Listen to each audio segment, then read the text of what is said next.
Did God bring you here and do this for you, provide this role for you for such a time as this? Did God put you in this position for this exact moment, for this exact reason? I think there's a lot to learn for all of us about our own situations. Is there somebody who will respond best because of you?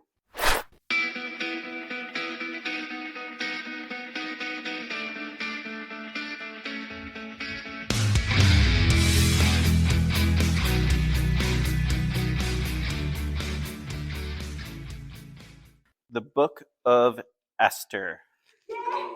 We are going to deal with the overarching story.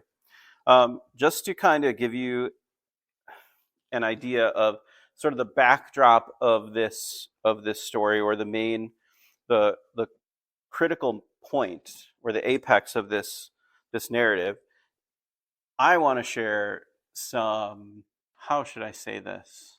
I may be an intelligent person. I was not always the wisest. I have experienced several times in my life moments that mean I probably should not be standing before you. As an example, I'll start chronologically with a few stories. This is not the exhaustive list, but this is some of them. My dad frequently likes to tell me this story. When the house that we lived in when I was a baby and a toddler and like into grade school was an acre of land, but it was all on a hill, like it was all on a hill that was pretty steep. And then once you got into the backyard, just about 20 feet, it broke down to be really, really steep. So like my friends loved to come to my house in the wintertime for sledding because it was super steep hill, and the whole yard was a hill from the road to the backyard where it met up with a field because there was a farm behind us. So one time, my dad, apparently, I was too young to remember this, but he was mowing the lawn, an acre of property, so we had a riding lawnmower. And he went inside to get a drink because he, had been outside working in the sun. It was summertime. Apparently, I climbed on to the lawnmower and kicked it out of gear and rolled it backwards down the hill towards the field. And apparently he was able to run. I don't know how much I believe this because I can't see the story because I don't have a memory of it. But he was able to run behind it and prevent me from, dying and falling off. I'm not sure if the blades were spinning. I hope not, because he like left the lawnmower, but whatever. This one I do remember. This was a few years later. I was about 6 or 7 years old. Why? Honestly, I was that age as much as it fits the joke. But I was that age. I went to the gym with my dad because apparently his buddy owned a gym in our town, and there was this machine that you could use to simulate like squats. But for me, as like a 6-year-old kid, it was a pull-up bar because I was so short, much like I am now. So I decided that I was gonna put this thing on its like heaviest weight so that it would hold me, and then I weighed like 30 pounds. I don't know what I was thinking at the time, but I went to go do pull-ups, but apparently the gym owner had not bolted the machine to the floor, and I was in the air and it fell backwards on me. I hit the floor and I watched the piece of gym equipment fall towards me directly. Now, again, my dad tells this part of the story. I don't know how much I believe it, but I watched it fall, and luckily the handlebars were about here, and then it went in and around, and so it literally landed just around me, like an exoskeleton, and I wasn't hurt at all, but it did tear all of the ligaments in my dad's hand when he tried to stop the machine from falling on me. Now, you'd think that a young man would learn to calm himself. But here's what I did as a teenager. So a friend of mine, he was a year older than me. Not really a full year, but because of the way that birthdays work up with, work around in the school year, he started the school year a year older than me every time. So he was the one with the license. And he would pick me up. But we would like to do this thing where, first of all, never, ever do this. Let me start with that. So we would do this thing where if someone else was in the back of the car or in the side of the car, they would open the door as he was driving, and he would just slow down, and I would run alongside the car and just jump in so that there was never any stopping. So we could get there faster. We saved an entire 45 seconds by doing this. And, only to think much later, gosh, I could have died doing that. That was really dumb. But I didn't learn when I got my own car, because this is what happened to me with my own car. There's a set of railroad tracks in the town I grew up in, or the town next to me that I grew up in, that were really high. Now, I drove basically a tin can on wheels. So when I hit the railroad tracks going much faster than I should have been going, it launched itself into the air. And when it came crashing down,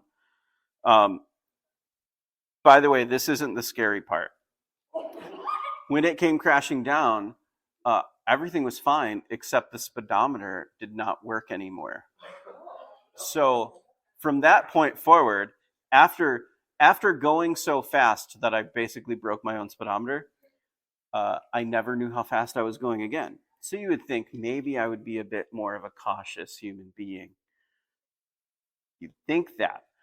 But so I grew up in the middle of nowhere and driving by our high school. So there was a foreign exchange student my senior year who I was pretty good friends with. He got into my car. And this is the thing about the foreign exchange student. Every time we hung out, he just wanted to get fast food because he was basically telling me how great America is compared to Germany because he just loved food. He gained like 40 pounds when he was here. And was still the best player on our soccer team. It was great. But we were going to visit a friend to go pick up so that we could all go get something to eat because Tim always wanted to eat. But the road off of our high school road was not paved with asphalt. It just had gravel over top of it. And to get to my buddy's house, there was a really sharp turn, but I didn't know how fast, I was going on gravel. So we were literally on two wheels as I was fishtailing around the corner. Now, I have other stories, but you're not going to hear them. Basically, the point of it is that those are moments that I can look back on and go, man, that was really stupid. I should never have done that. And now I'm probably the most cautious driver that I know. In fact, my wife, Juliet, can't stand it.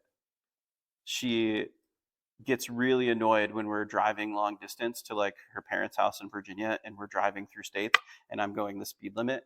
She's like, you can go a little faster. I'm like, no, I can't. Because I've learned my lesson, because I am fortunate to be here because I did things that were completely stupid. But that's just me and maybe whomever else was in the car or on their way. Now, there was usually nobody else around me because I lived in the middle of nowhere. But it still is unwise to do things that put other people in danger. This is really the crux of this story. What happens in the book of Esther is an entire group of people almost experience extinction.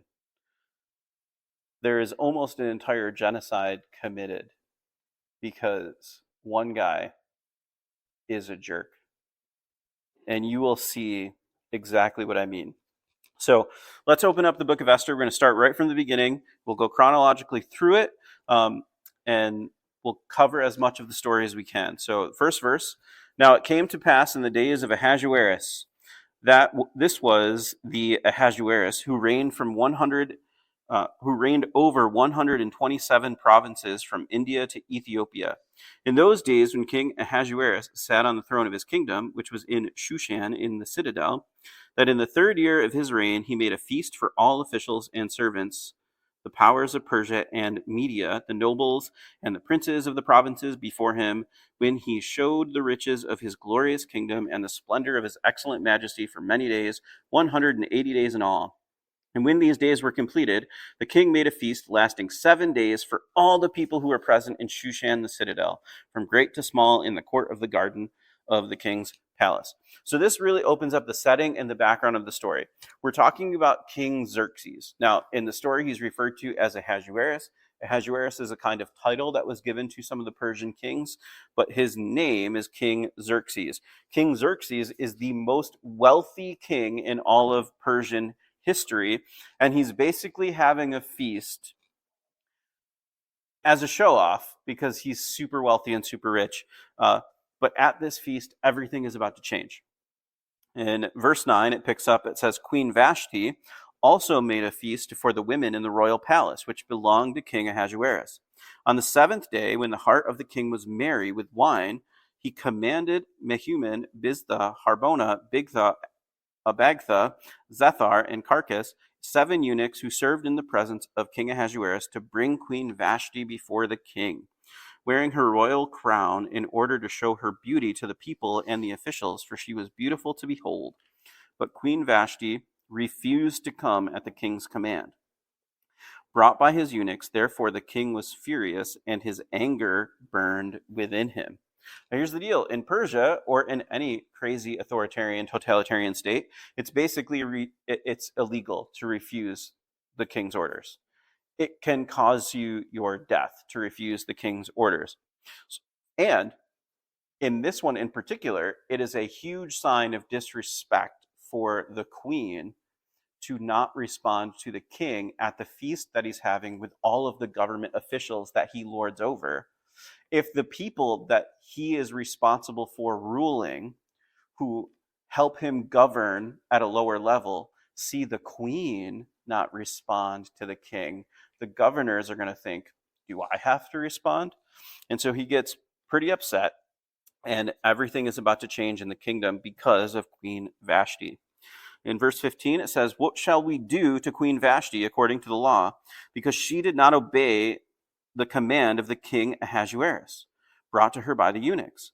And Memucan answered before the king and princes, Queen Vashti has not only wronged the king, but also all the princes and all the people who are in all the provinces of Ahasuerus. For the queen's behavior will become known to all men, so that they will despise their husbands in their eyes.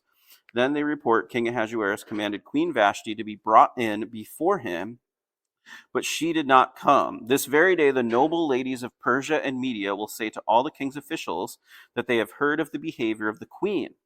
Thus there will be excessive contempt and wrath. If it pleases the king, let a royal decree go out from him, and let it be recorded in the laws of the Persians and the Medes that it will not be altered, that Vashti shall come no more before King Ahasuerus, and let the king give her royal position to another, who is better than she. When the king's decree, which he will make, is proclaimed throughout all the empire, for it is great, all wives will honor their husbands, both great and small. So basically, King Ahasuerus has a feast. King Xerxes has this feast to show off his wealth. Towards the end of the feast, that's lasted for an entire week, he says, Queen Vashti, come to me. And he wants to kind of show off his wife and his power. And the wife refuses. Everybody thinks, oh, well, that's not good. She's basically disrespecting the king in front of all of the governors. The governors can't get wind that Xerxes, the king, is flexible, because otherwise he'll have all kinds of chaos on his hands, because he needs to have an iron fist over these people. And so the advisors to Xerxes say, let's cut Vashti off. Let's send her off into exile, and let's get you a new wife, so that everybody knows you punish those who don't partake in your orders. And then You can have a new queen. So goodbye, Vashti. We're getting a new queen.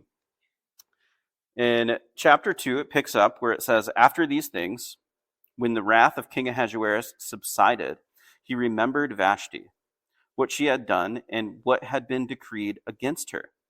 Then the king's servants who attended him said, let beautiful young virgins be sought for the king, and let the king appoint officers in all the provinces of his kingdom, that he may gather all the beautiful young virgins to Shushan the citadel into the women's quarters, under the custody of Hegai, the king's eunuch, custodian of the women, and let beauty preparations be given them.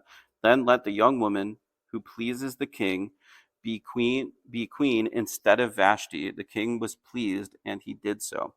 So ultimately, they go, okay, let's just have a beauty pageant, and whoever wins Miss Universe gets to be Xerxes' wife.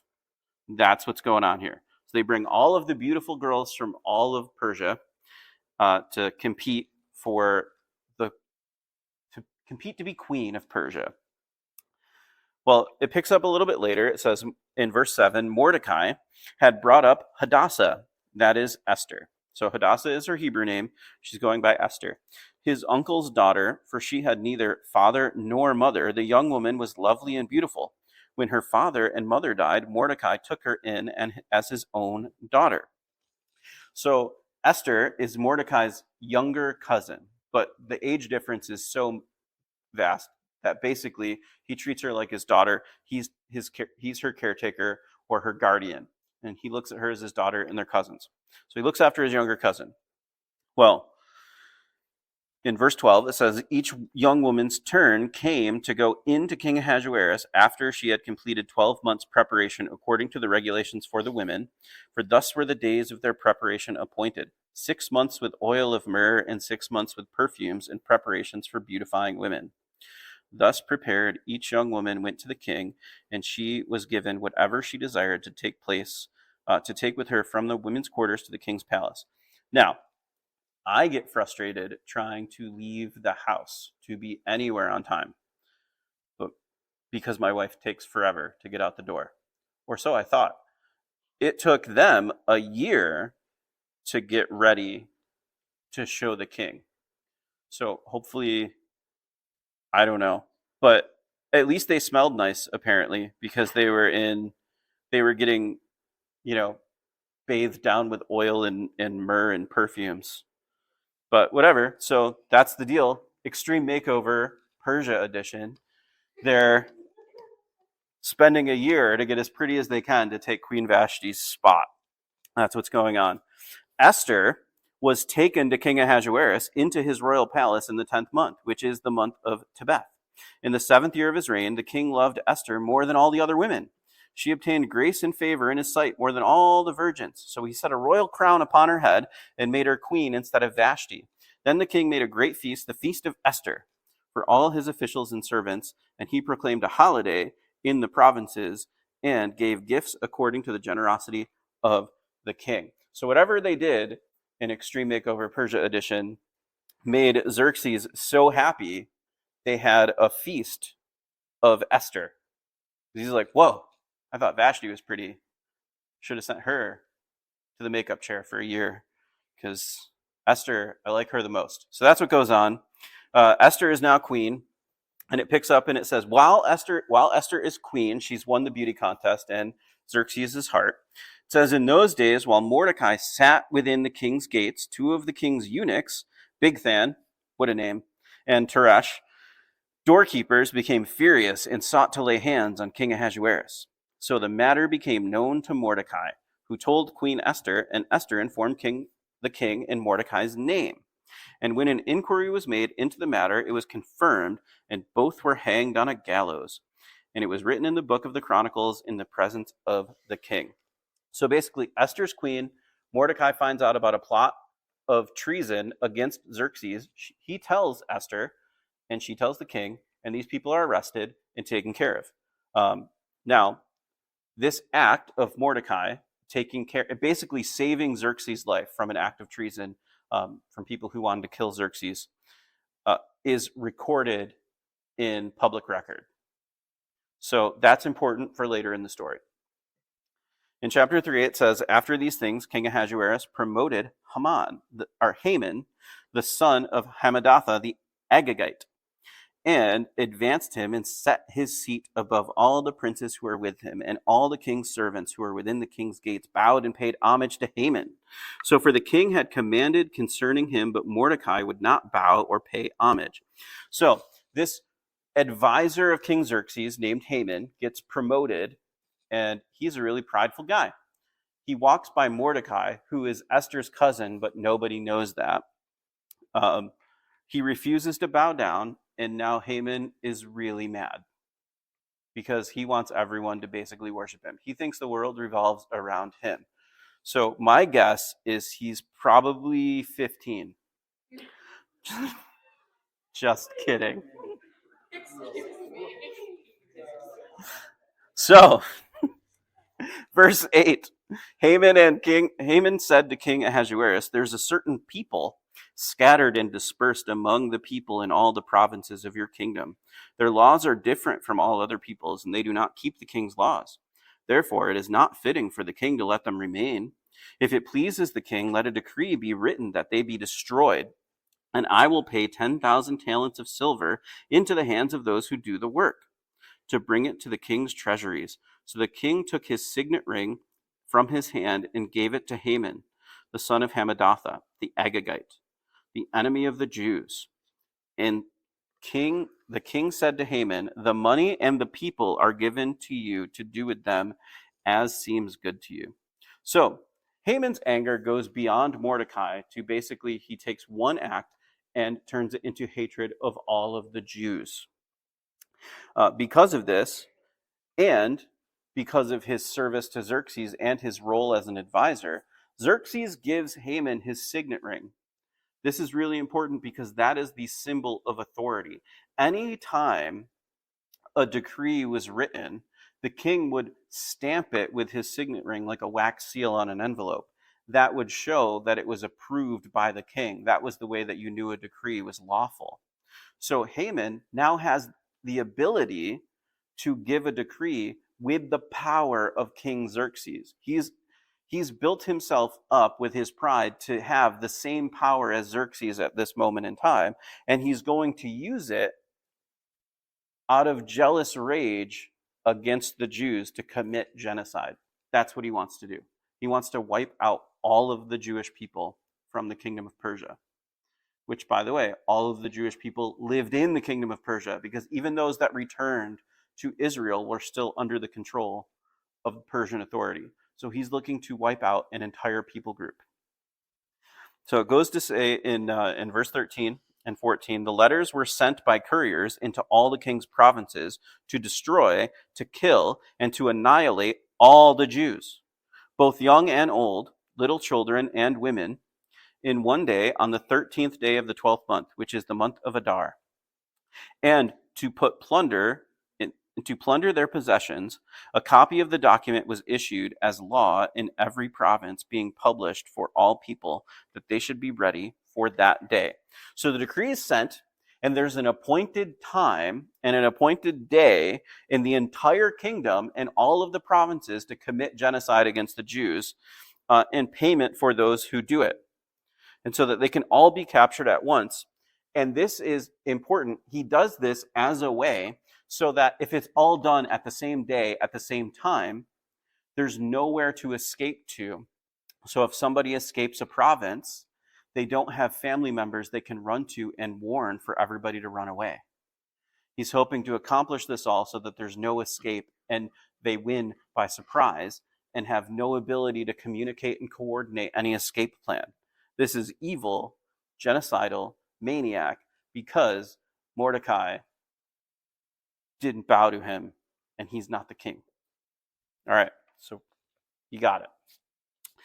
So when Mordecai learned all that had happened, this is in chapter 4, he tore his clothes, put on sackcloth and ashes, and went out into the midst of the city. He cried with a loud and bitter cry.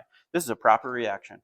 Mordecai realizes all of him and all of his people are going to die. He got wind of this because he's Queen Esther's cousin and looked over her like her father. So he is in the know. and he weeps because he knows what's coming. And he has this idea.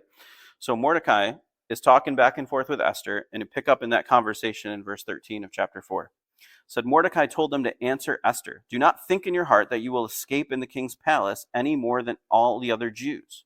If you remain completely silent at this time, relief and deliverance will arise for the Jews from another place, but you and your father's house will perish. Yet who knows whether you have come to the kingdom for such a time as this? Then Esther told them to reply to Mordecai, go and gather all the Jews who are present in Shushan. Fast for me, neither eat nor drink for 3 days, night or day. My maids and I will fast alike, and so I will go to the king, which is against the law. If I perish, I perish. So Mordecai went his way and did according to all that Esther commanded him. So Mordecai basically explains the time is now. We have no option. The death of all of our people, by the way, including you, when they find out you're a Jew, will be gone. And he basically says, I think God will save us, even if you refuse. But ask yourself this question. Did God bring you here and do this for you, provide this role for you for such a time as this? Did God put you in this position for this exact moment, for this exact reason? I think there's a lot to learn for all of us about our own situations. Is there somebody who will respond best because of you, because of the way you talk to them or the relationship you have with them? Is there something God is calling you to? Is there a reason you were born in this generation for such a time as this? Because we live in a messed up world. Well, Mordecai basically explains, you've been put here for this position. I think you can do something about it. Only you can save us. And even you are at risk. What does Esther respond with? She asks everybody to fast and pray for 3 days and 3 nights. Now, 3 days and 3 nights should sound familiar. Now, remember, the death of the Jewish people is on the plate. And she's asking for fasting and prayer for 3 days and 3 nights before she moves forward. So from the contemplation of death, she decides to act after 3 days and 3 nights. But it's also important that her response was prayer before she attempts to do what she's going to do. Because what she says is, have them pray for me, because after that, I'm going to go into the king. I'm going to go confront the king, which is illegal. If I die, I die. That's her plan. She's willing to save her own people or have a chance to save the Jewish people at the expense of her own life. She's willing to lay down her life after 3 days and 3 nights. All right. Chapter 5, verse 9 says, so Haman went out that day. I skipped some stuff. Yep. Chapter 5, verses 2 through 4 says, so it was when the king saw Queen Esther standing in the court, that she found favor in his sight. And the king held out to Esther the golden scepter that was in his hand. Esther went near and touched the top of the scepter, and the king said to her, what do you wish, Queen Esther? What is your request? It shall be given to you up to half the kingdom. So Esther answered, if it pleases the king, let the king and Haman come today to the banquet I have prepared for them. So Esther does the illegal thing. She approaches the king on his throne, but she's not dismissed. Part of the reason for that is probably because, unlike Vashti, who wouldn't come to the king when summoned, Esther decides she wants to be in the king's presence even without being summoned. So he likes this. She submits to his authority by touching the scepter, and Xerxes is pleased. So Esther begins her plan by inviting Haman to a feast. Haman and King Xerxes. Now, in verse 9 it says, Haman went out that day joyful with a glad heart. But when Haman saw Mordecai in the king's gate, and that he did not stand or tremble before him, he was filled with indignation against Mordecai. So the plot thickens. Haman is on cloud 9. He thinks he's reached this level of power. He's going to commit the genocide he wants to. He has the king's signet ring. And now he's being honored at a feast by the king and the queen. He's like, my life can't get any better. And then he sees Mordecai, and he goes, ugh, hate that guy.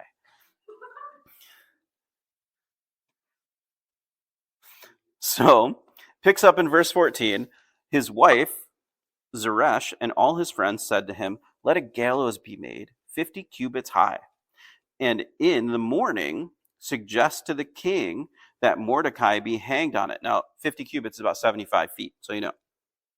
Then go merrily with the king to the banquet. And the thing pleased Haman. So we have the gallows made. Now, Haman, after being on cloud nine, can't imagine his wonderful day being erupted by Mordecai. And because of that, and he goes, hate that guy. His wife says, why don't you just have him hung? We'll just build a 75-foot gallows and hang him. And he's like, oh, I like that. That sounds good. He's a nice guy. So Haman can't wait for Mordecai to be killed on the day when the Jews are genocided. He's like, no, I can't. He's like, I hate them, but I really hate Mordecai. I got to do that first. So he intends to make example of him before.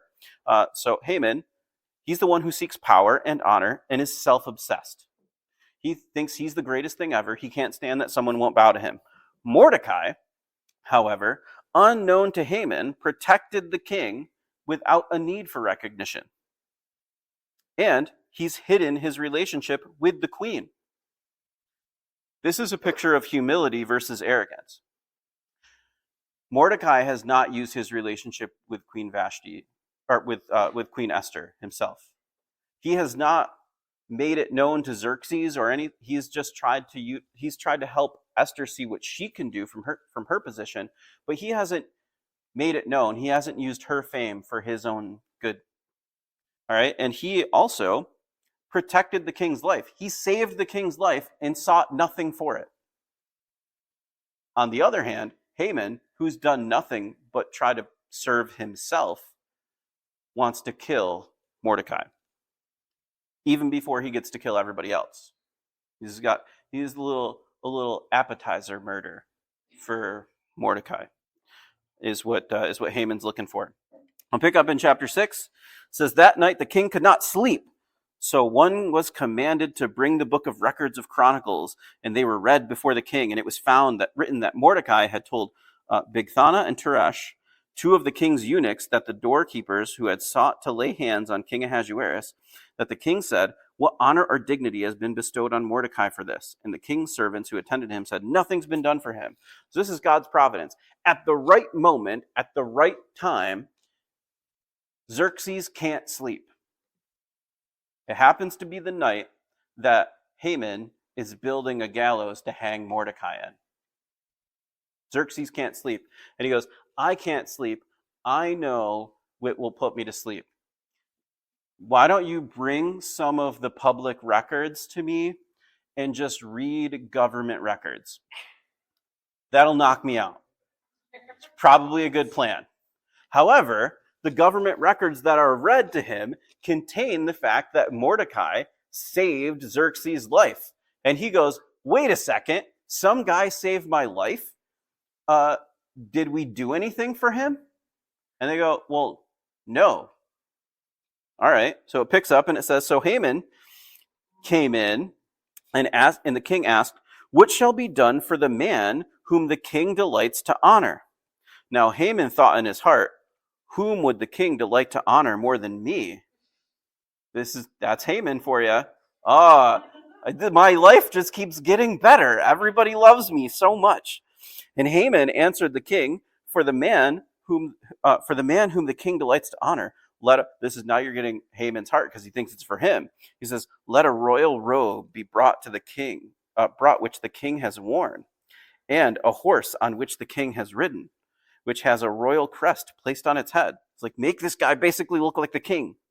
Then let his robe and horse be delivered to the hand of one of the king's most noble princes, that he may array the man with whom the king delights to honor. Then parade him on horseback through the city square and proclaim before him, thus it shall be done to the man whom the king delights to honor.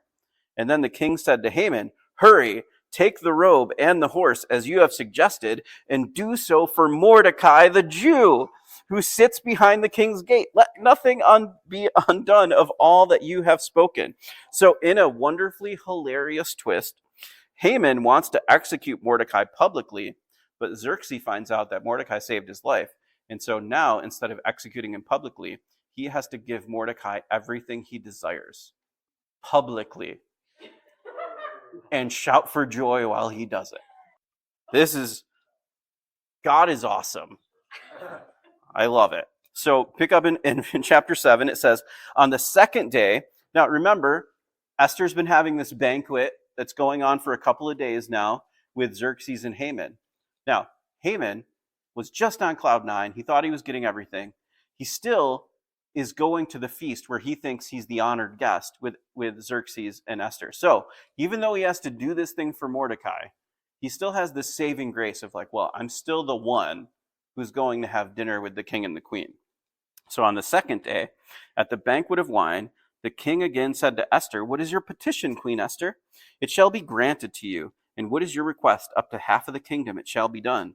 Queen Esther answered and said, "If I have found favor in your sight, O king, and if it pleases the king, let my life be given me at my petition, and my people at request. For we have been sold, my people and I, to be destroyed, to be killed, and to be annihilated. Had we been sold as male and female slaves, I would have held my tongue, although the enemy could never compensate for the king's loss." So King Ahasuerus answered and said to Queen Esther, "Who is he and where is he who would dare presume this in his heart to do such a thing?" And Esther said, "The adversary and enemy is this wicked Haman." So Haman was terrified before the king and the queen. So Xerxes goes, "Esther, you came to me. You clearly are looking to tell me something. You've put this banquet on for me and my most trusted advisor. What can I possibly do for you, my queen, my love? What can I do for you?" And she says, "What you could do for me is make sure that I stay alive. Not only me, but all of my people. Because there's somebody who is selling us out to kill us all. He wants to genocide me and all of my people." And Xerxes goes, "Whoa, who wants to kill my queen?" And she goes, "That guy right there, the jerk, Haman." Now, at this point, Haman spits out his salad because everything is clear now, and he's caught with no escape. So, verse 10, so they hanged Haman on the gallows that he prepared for Mordecai. The king's wrath subsided. Now, this is a bit of dark humor, but it is funny. The dramatic irony here is not missed. We are often the cause of our own destruction. Haman, with all of the power that he amassed, was never satisfied and constantly wanted more and more and more to be put on himself. And unfortunately, he ends up dying on the very apparatus he planned to kill his worst enemy with. It's dark, but it's also true of humanity. We are the cause of our own judgment. It is our sin that puts us at odds with God. It is our sin that causes us to have the possibility of eternal punishment. It is our own fault. And if we stand before God on our own 2 feet and try to tell him that we deserve to get into heaven as we stare at a holy king, knowing how wicked we are, as we try to present our lives as though we deserve to be in the same place as God, we'll be laughed at. But if Jesus is there to say, no, I died for him, I satisfied the wrath on the cross. If we can humble ourselves, instead of being prideful, we can receive grace. Because we are our own worst enemy. We have caused our own destruction. And that is what happened with Haman. In chapter 9, it says that, I skipped again. In chapter 8, verse 17, it says, "In every city and province, wherever the king's command and decree came, the Jews had joy and gladness, and a feast and a holiday, that many of the people of the land became Jews because fear of the Jews fell upon them." So when facing annihilation and facing execution and genocide, the people prayed and fasted. Esther succeeded because she was brave, and her courage led many to converting to Judaism at the time instead of being eradicated, because she stood up for such a time as this. She did what nobody else could do because she is a unique creation by God. In the moment and placement that she was put in, she responded to the call. And instead of eradication, the Judaism expanded within the kingdom. God's message was expanded even though they faced death. Everybody's back was against a wall. This was the end, like you're hanging on by a thread. It almost seems like there's nothing left. Where is God? What is he going to do? How could we possibly be put in this situation? And then at the very last moment, he comes through. And not only does he come through, his message is glorified and expanded in the kingdom because of what Esther did. And so in chapter 9, it says, they called these days Purim, after the name Pur. Therefore, because of all the words of this letter, they had seen concerning this matter and what happened to them. So because of near destruction, instead became a seat of honor and is commemorated to this day. God is sovereign. He wins. He knows what's going on. And even when it feels like everything's about to fall apart, you never know what God is going to do or the big picture that God has and has seen.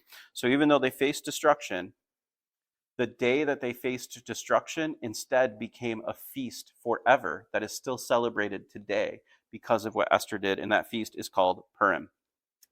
On the last chapter, it closes up by saying, Mordecai the Jew was second to King Ahasuerus and was great among the Jews and well received by the multitude of his brethren, seeking the good of his people and speaking peace to all his countrymen.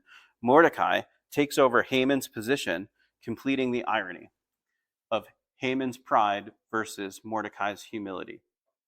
Haman got what he wanted in the short term, but caused his own destruction. Mordecai's humility and long-suffering led to his eventual gift and blessing. However, that's not the only reason that this story is important. Why is this story important? Because not only were a people saved, the Jewish people, they were a people through whom significant promises were made. Abraham was told that his descendants would inhabit a land, and all the nations would be blessed through those descendants. That blessing comes in the form of the Messiah, Jesus. Much later, David was promised that his kingdom would have a king on the throne forever, the Messiah, Jesus. If they were destroyed, God's promises can't be fulfilled. If the Jews are destroyed, God's promises of Jesus coming through the Jewish people cannot be fulfilled. But even more interesting, the promise to David was because he was faithful to God and repented when he failed. The desire to serve God faithfully was the reason for this promise. But why was David chosen to be king in the first place? David was chosen to be king because of this unique little detail. King Saul, who was the previous king, won a battle. He won a battle against the Amalekites. He was instructed by God to destroy all of the Amalekites and to not take any possessions from them. However, Saul kept the king of the Amalekites alive, which also indicates how he didn't really follow through on all of God's instructions in many other ways. This included taking livestock from the Amalekites, which he claimed to Samuel were supposed to be a sacrifice to God. Samuel's response to Saul still kills me every day. Samuel's response to Saul was, obedience is better than sacrifice. Samuel said, if you had obeyed, that's better. God gave you a direction. You should have followed it. We pick up on this conversation between Samuel and Saul in 1 Samuel 15, starting in verse 26. Samuel said to Saul, I will not return with you, for you have rejected the word of the Lord, and the Lord has rejected you from being king over Israel. As Samuel turned around to go away, Saul sieged the edge of his robe, which would have been called the tzitzit, a symbol of authority that Samuel wore. And it tore. So Samuel said to him, "The Lord has torn the kingdom of Israel from you today, and has given it to a neighbor of yours who is better than you. And also the strength of Israel will not lie, nor relent, for he is not a man that he should relent." And he said, "I have sinned, yet honor me now, please, before the elders of my people and before Israel, and return with me, that I may worship the Lord your God." Now Samuel responds by turning back after Saul, and Saul worshiped the Lord. But then Samuel said, "Bring Agag, the king of the Amalekites, here to me." So Agag came to him cautiously. Agag said, "Surely the bitterness of death is past." But Samuel said, "As your sword has made women childless, so shall your mother be childless among women." And Samuel hacked Agag in pieces before the Lord in Gilgal. Why is this important? Haman is an Agagite. The person that Saul left alive is King Agag of the Amalekites. He was supposed to destroy him and his descendants. He didn't. 500 or so years later, an Agagite tries to wipe out all of the Jews. David was anointed king over Saul because Saul refused to kill King Agag. The promise to David that the Messiah would come through his lineage was upheld by the destruction of the Agagite in the story of Esther. The promise God made to David remains intact because God ended the Agagites' plan to destroy that promise. Over hundreds of years, you can't see the picture, but God is in control. And when God is in control, he wins. You can't even see. I mean, this is 500-600 years of history that go by before this even takes place. But God knew what Saul should have done. David gets anointed in his place. The promise to David is upheld, and the Messiah and his lineage is held intact because Esther stood bravely when she was put in a position to, and she stood and she was made for such a time as this. Let's pray.